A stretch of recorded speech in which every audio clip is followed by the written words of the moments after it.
Spanning over 16,000 acres outside of Baltimore, Patapsco State Park is Maryland's oldest and largest park. Winding throughout the multiple recreation areas are waterfalls, mills, the first common carrier railroad in America, and even a ghost town. Perched on the bank of the winding Patapsco River, Daniels is an over 200-year-old town that was vacated in the 1960s. Over the following decades, storms and floods have naturally demolished many of the buildings, strangely leaving only the multiple churches and a graveyard as the only true buildings left standing today. In order to access the ghost town, unless you want to swim across the river, you're in for a relatively easy 1.5-mile hike along the river that will take you first past cliffs and a curious rock formation in the water that is nicknamed Alligator Rock. Records on the town's history are scarce, with it being noted that several homes, a mill, and a cemetery were in the area before 1800, but brothers Joseph and Thomas Ellie are commonly cited with developing the town. Records show they owned some land here as early as 1798, but around 1810 they would first open a cotton mill in this area. And when the newly constructed Baltimore and Ohio rail line reached this area in 1831, they would fully move their main mill from nearby Ben's Run Creek here to utilize the stronger water current to power their mill. The dam would also attract several other mills to the area, and though they no longer use it, the section that the Ellie Mill stood in is still used by a private business. And the third remaining abandoned church of St. Albans is used as storage on their property. Due to the winding river, this stretch of the B&O tracks was considered a treacherous area, with this rusting trailer left off of the railway as proof, and just 7 years after its construction, the Great Bend would be bypassed for a straighter track.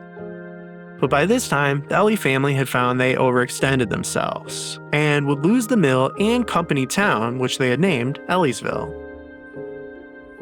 In the 1840s, Elliesville would be deeded or sold a number of times until finally being purchased in 1853 by wealthy Baltimorean Albert Gray, who was able to pay off the debts and reinvigorate the town, renaming it to Alberton.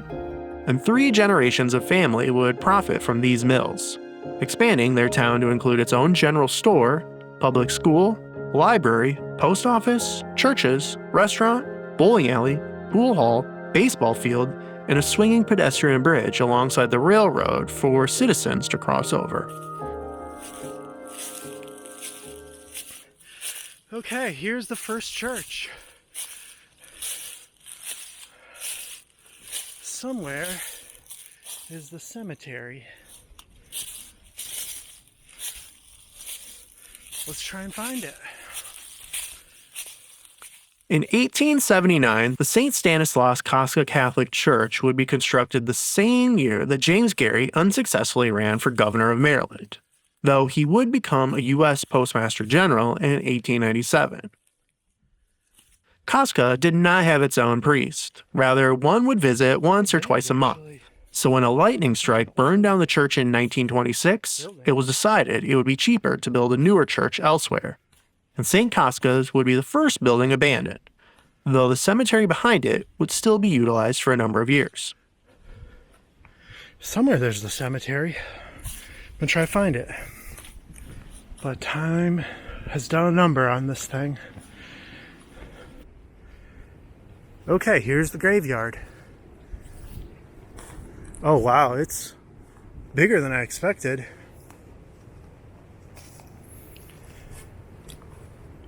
And in about the shape I expected, though, unfortunately. That one, you can't even tell.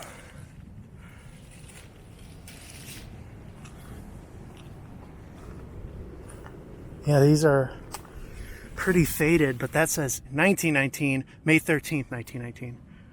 Records of this cemetery prior to 1914 were not kept, so it is uncertain just how many people are buried here. Logbooks only stating that there are over 57. Here's a 1911. This one looks newer. Somebody upkept a few. But then there's some that are just even totally overgrown.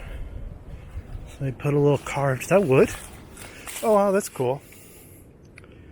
A little wooden carved elephant. 85 years old. And here was a plot that at one point had metal gates around it.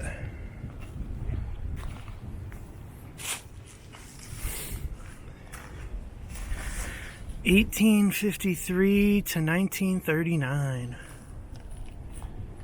This one's super destroyed. Somebody tried to piece it together.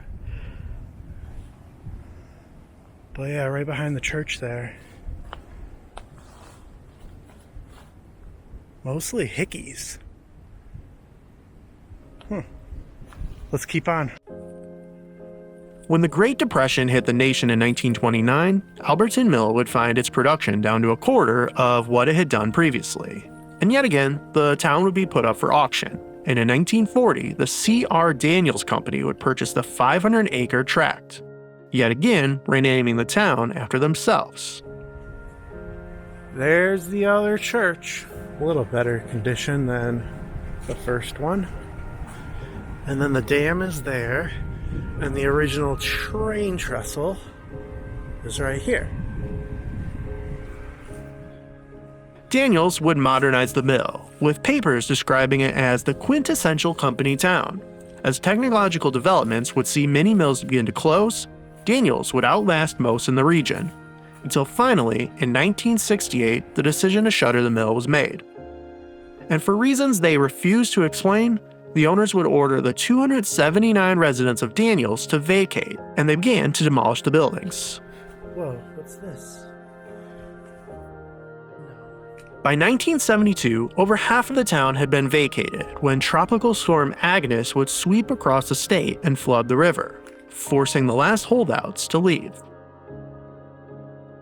Though storms back in 1866 and 1868 would also flood the area, requiring the dam to be repaired when it broke, this time the remaining homes would be demolished. The cars that had been swept up by the rising waters are still left rusting where they were dumped.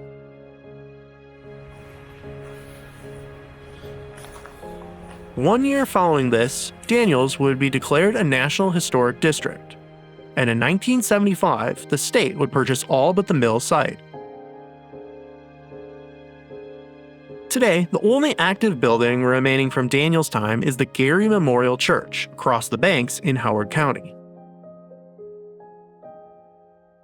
The other buildings have continued to deteriorate over the decades and remain a popular destination for sightseers. In time, even these last few ruins will disappear, further sweeping away what was once a thriving company town.